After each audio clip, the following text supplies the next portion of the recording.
Oke, tahun ini tahun yang menarik ya buat iPhone karena sepertinya kali ini banyak yang berbeda. Mulai dari line up-nya berbeda. Sekarang ada iPhone Air yang udah kita review juga baru-baru ini. Dan sebagai user iPhone tipe Pro, tahun ini juga ternyata nggak kalah menarik. Bahkan banyak yang berbeda dari tahun-tahun sebelumnya. Nah, gue udah pakai iPhone ini selama 2 minggu terakhir. Dan kali ini gue mau share ke teman-teman gimana pengalamannya, apa aja yang gue suka, apa aja yang gue kurang suka, terus apa aja yang beda, dan yang masih sama. So, ini dia iPhone 17 Pro. Oke, yang pertama banget yang jelas kelihatan beda adalah di bagian desainnya. Sampai hari ini setelah gue pakai iPhone 17 Pro selama 2 minggu, jujur aja gue suka sih desainnya. Akhirnya iPhone tipe Pro dapat desain baru ya, dari yang selama ini paling cuma ganti-ganti warna atau paling kameranya aja yang lebih besar. Jadi sekarang tuh kelihatan lebih fresh menurut gue.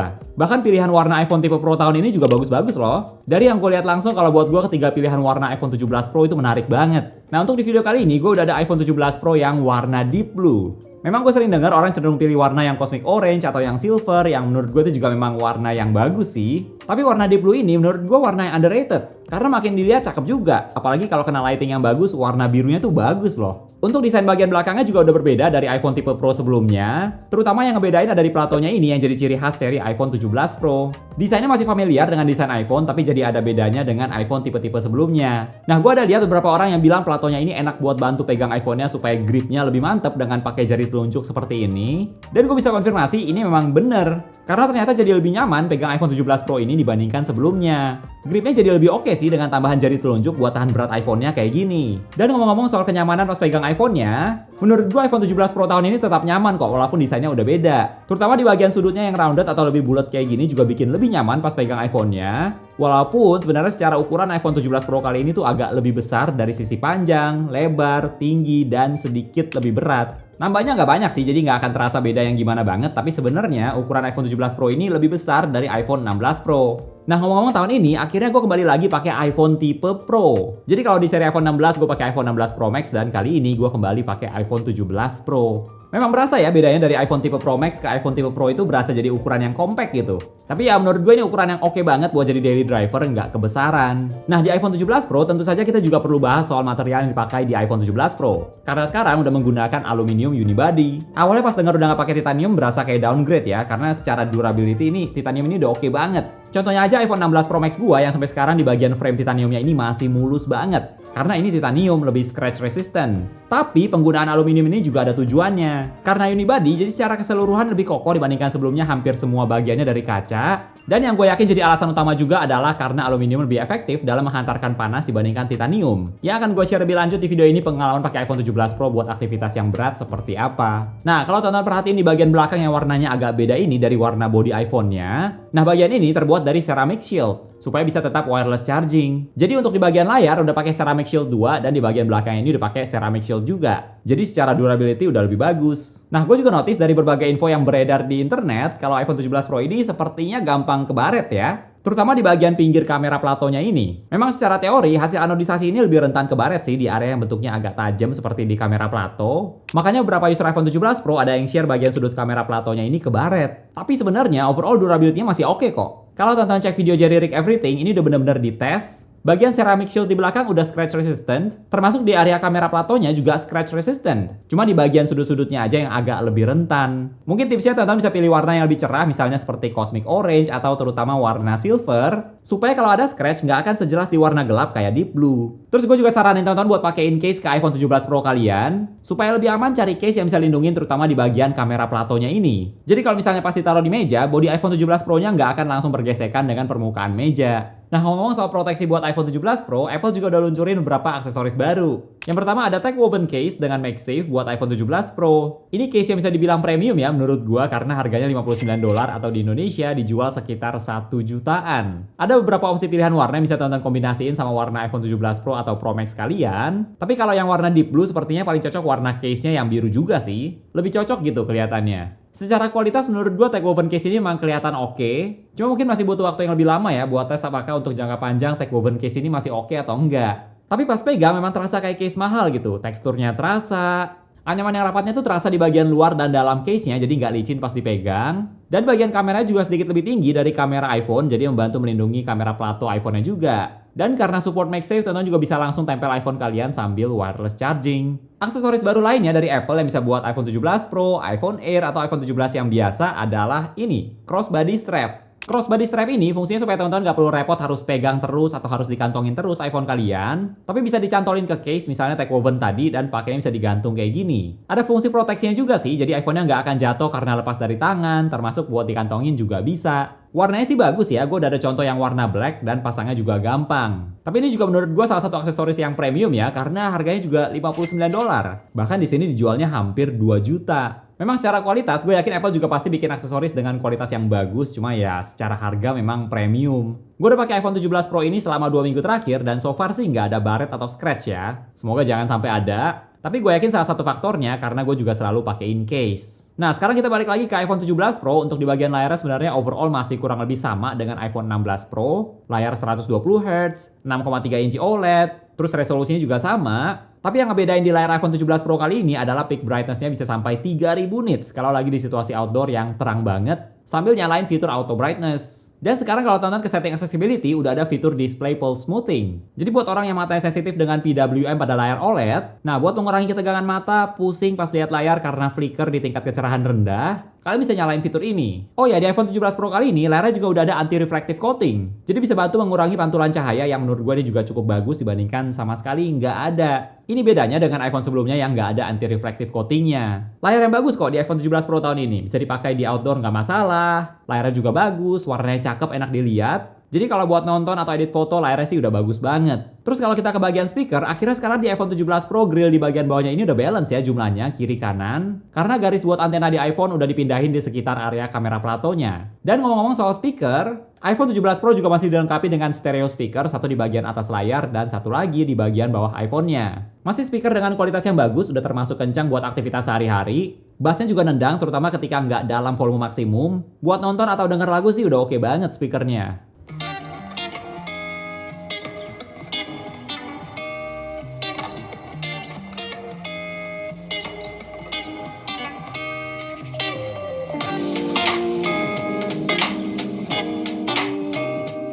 Nah, kalau ngomongin soal baterai, tahun ini sepertinya cukup menarik nih di iPhone 17 Pro. Karena banyak komponen di bagian belakang udah dipindahin ke kamera plato, jadi bagian belakangnya ini ada lebih banyak space buat baterai. Jadinya tahun ini kapasitas baterainya juga lebih besar. Kali ini juga ada bedanya kalau iPhone 17 Pro atau Pro Max yang eSIM only, itu kapasitas baterainya bisa lebih besar karena space buat SIM card-nya dipakai buat ekstra baterai. Tapi buat teman-teman yang beli iPhone-nya di Indonesia yang masih pakai SIM card, kapasitasnya sedikit lebih kecil. Kalau di iPhone 17 Pro sekarang kapasitasnya 3988 mAh, peningkatan yang cukup signifikan dari tahun lalu 16 Pro 3582 mAh. Bahkan kalau 17 Pro Max yang eSIM only, akhirnya kapasitas baterainya udah tembus 5000 mAh. Kalau dari penggunaan gue pribadi, memang setiap hari nggak sama persis sih aktivitasnya. Kadang bisa banyak pakai kamera, kadang juga enggak, kadang juga bisa main games. Terus kalau lagi di review, pasti lebih banyak pakai iPhone-nya juga. Tapi kalau dari pengalaman gue, baterainya sih udah oke banget. Buat seharian sih udah lebih dari cukup. Bahkan kalau lagi nggak terlalu banyak pakai iPhone-nya buat aktivitas yang berat, kadang masih bisa sisa. Bisa 1 hari lebih sedikit baru perlu dicas. Kalau teman-teman cek dari website Apple atau berbagai tes yang ada di internet, baterai iPhone 17 Pro sebenarnya kurang lebih sama kayak iPhone 16 Pro Max. Gue udah coba tes juga sih main Genshin Impact selama 15 menit dengan grafis paling tinggi, level brightness-nya sama dan volume juga sama. Hasilnya iPhone 17 Pro dan 16 Pro Max sama-sama baterainya berkurang 8% setelah 15 menit main Genshin. Jadi baterainya bisa seawet tipe Pro Max sebelumnya, tapi di tipe Pro tahun ini. Kalau HP-nya jadi sedikit lebih tebal supaya baterainya bisa lebih awet, gua rasa ini nggak apa-apa sih. Dan masih ada yang baru lagi seputar baterai. Kalau teman-teman pakai adaptor yang 40 watt ke atas, sekarang kalian juga bisa fast charging up to 50% dalam waktu 20 menit. Ini peningkatan yang gue yakin banyak user iPhone pasti bakal seneng karena kapasitasnya lebih besar dan fast charging juga lebih cepet. Nah, kalau ngomongin soal performa dari iPhone 17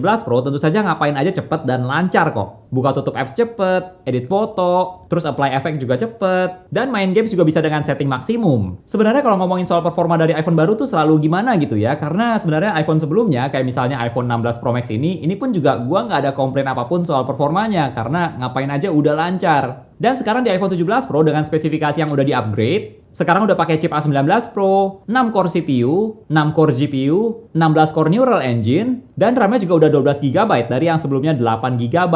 Jadi tentu saja sesuai ekspektasi ngapain aja juga smooth banget. Dari angka benchmarknya juga iPhone 17 Pro lebih tinggi dari performa single core, multi-core, termasuk performa GPU juga iPhone 17 Pro lebih unggul dari iPhone 16 Pro Max. Poin paling besar soal performa dari iPhone 17 Pro tahun ini menurut gua ada di bagian vapor chamber-nya. Jadi di dalam iPhone 17 Pro kalian ada plat logam yang diisi cairan untuk mendinginkan suhu iPhone-nya dengan menyebarkan panas ke unibody iPhone supaya panasnya itu nggak numpuk di satu titik. Nah, gua nggak ada thermal kamera buat lihat suhu tepatnya itu berapa ketika pakai iPhone 17 Pro untuk aktivitas yang berat, tapi gua notice dua hal terutama pas lagi main Genshin dan dibandingkan sama iPhone 16 Pro Max, yaitu yang pertama iPhone 17 Pro lebih lama buat panas. Kalau dari yang gue coba main Genshin Impact terus-terusan dalam jangka waktu yang lama, pada akhirnya dua-duanya memang panas sih, tapi dari yang gue coba iPhone 17 Pro bisa lebih lama baru terasa panas. Dan satu lagi gue juga notice walaupun dua-duanya lagi dalam suhu yang panas, gue tetap bisa main dengan lancar di iPhone 17 Pro. Kalau di iPhone 16 Pro Max tetap bisa dimainin kok, tapi mulai ada drop FPS beberapa kali pas suhunya lagi tinggi. Sedangkan di iPhone 17 Pro, walaupun suhunya lagi tinggi tetap bisa dimainin dengan lancar. Itu kalau lagi main games, tapi kalau misalnya lagi nggak pakai buat main games, dari yang gue coba sih sejauh ini iPhone 17 Pro-nya nggak pernah sampai panas. Termasuk pas lagi banyak pakai kamera buat foto atau video juga nggak sampai panas, cuma berasa lebih hangat aja dari suhu normal. Menurut gue vapor chamber ini penting banget sih, karena butuh performa iPhone-nya tetap stabil pas lagi aktivitas berat. Nah, buat tes seberapa signifikan performa iPhone 17 Pro, gue juga udah coba tes ekspor 100 foto RAW yang udah diedit di Adobe Lightroom, terus dibandingin sama iPhone 16 Pro Max, dan hasilnya iPhone 17 Pro bisa ekspor 100 foto dalam waktu 1 menit 33 detik, sedangkan iPhone 16 Pro Max butuh waktu 1 menit 43 detik. Jadi iPhone 17 Pro bisa ekspor dalam waktu yang lebih cepat. Next kita lanjut lagi ke bagian yang gue suka banget dari iPhone 17 Pro, yaitu kamera. Jadi tahun ini kamera iPhone 17 Pro menurut gue dapat upgrade yang cukup penting. Jadi sekarang sensor kamera iPhone 17 Pro udah lebih besar dari sebelumnya, dan semua kameranya juga udah 48 megapiksel fusion kamera. Yang ngebedain banget ada di kamera telefotonya karena sekarang jadi 4x atau focal length 100 mm dari yang sebelumnya telefoto di iPhone 16 Pro Max 5x. Ini bukan downgrade ya, tapi beda focal length-nya aja.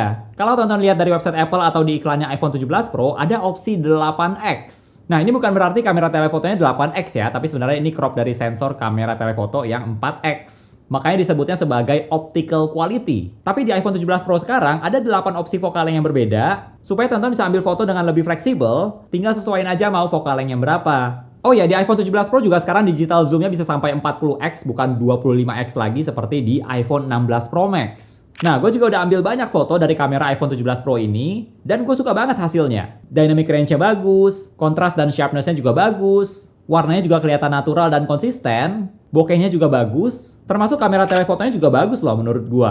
Detail dan kontrasnya oke banget. Kalau yang 8x dari yang gue coba kualitasnya oke lah, tentu nggak akan sebagus 4x ya. Tapi masih bisa dipakai kok fotonya. Apa buat lihat yang jauh juga masih kelihatan jelas. Dan karena sensor, megapikselnya lebih besar, kalau dibandingin sama iPhone 16 Pro Max, menurut gua kamera iPhone 17 Pro ini lebih bagus dalam hal detailnya lebih jelas, dan kontrasnya juga lebih bagus, termasuk di situasi low light juga lebih sedikit noise dibandingkan iPhone 16 Pro Max. Oh ya, kalau teman-teman maksimalin kamera iPhone 17 Pro, gue juga saranin kalian buat foto pakai format Pro RAW dan nanti kalian edit di Adobe Lightroom supaya hasil fotonya bisa lebih maksimal. Seperti yang pernah gue mention di banyak video iPhone di channel ini, gue suka banget foto pakai Pro RAW karena pas diedit tuh hasilnya bagus banget. Dan ini salah satu fitur yang bikin gue susah lepas dari iPhone tipe Pro. Ukuran file Pro RAW memang lebih besar, tapi menurut gue worth it banget kalau mau edit fotonya. Untuk kamera depan, kali ini juga upgrade yang bagus, udah 18 megapiksel, bisa center stage, dan karena sensor kameranya kotak, teman-teman juga bisa foto pakai kamera depan landscape atau portrait tanpa harus puter iPhone-nya. Fitur yang bakal berguna banget sih kalau teman-teman sering foto pakai kamera depan. Kamera depannya juga lebih bagus di iPhone 17 Pro, lebih nggak banyak noise, lebih detail, termasuk di situasi low light juga lebih bagus. Tapi entah kenapa kalau dibandingin sama iPhone 16 Pro Max gua, kayaknya ada beda skin tone ya. Kalau di iPhone 16 Pro Max, warna kulit gua agak putih kemerahan, sedangkan di iPhone 17 Pro skin tone-nya lebih ke arah kuning. Nah, kalau soal video, sekarang di iPhone 17 Pro juga ada beberapa fitur baru, seperti dual capture buat video pakai kamera depan dan kamera belakang bersamaan seperti ini. Cocok kalau kalian lagi mau video sambil jelasin sesuatu. Terus Apple juga kasih dua fitur baru di video yang masuk kategori profesional, yaitu yang pertama ada video codec ProRes RAW, tapi ini harus pakai aplikasi lain seperti Final Cut Camera atau Blackmagic Camera, dan harus sambil pakai SSD. Dan satu lagi ada format Apple ProRes Log 2 juga. Simpelnya dua fitur ini bisa kasih kalian kualitas video terbaik, dan kalian bisa maksimalin fitur ini di post production karena akan lebih fleksibel untuk color grading, atur exposure,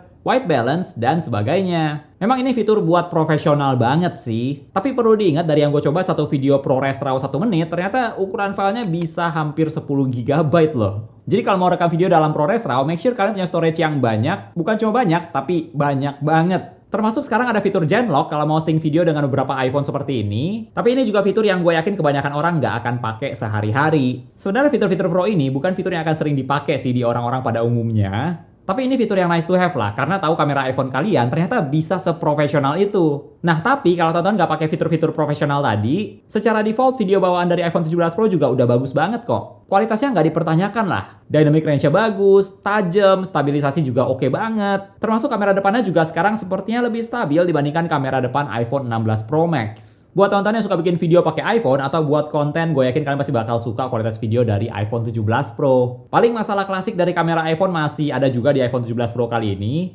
yaitu flare-nya masih kelihatan jelas di situasi malam hari yang banyak lampu-lampunya kayak gini. Ya, tapi di luar soal itu kameranya bagus kok. Reliable banget buat foto dan video. Untuk harga dari iPhone 17 tipe Pro, harga paling rendahnya sedikit naik, tapi sebenarnya masih sama. Karena sekarang iPhone 17 Pro yang paling minimum storage-nya 256GB dan harganya $1.099.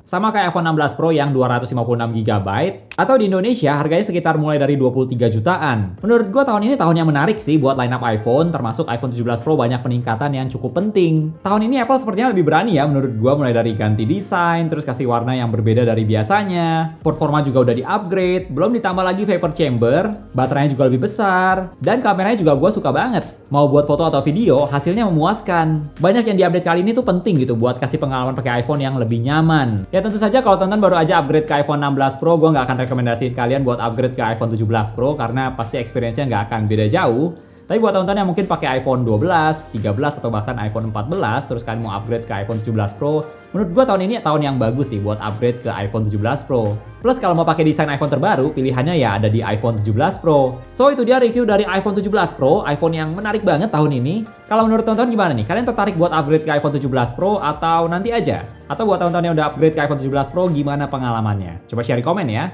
Oke, thank you buat tonton yang udah nonton sampai di detik ini. Jangan lupa untuk klik tombol like kalau kalian suka dengan video ini dan juga subscribe supaya kita bisa ketemu lagi di video-video yang berikutnya. Bye!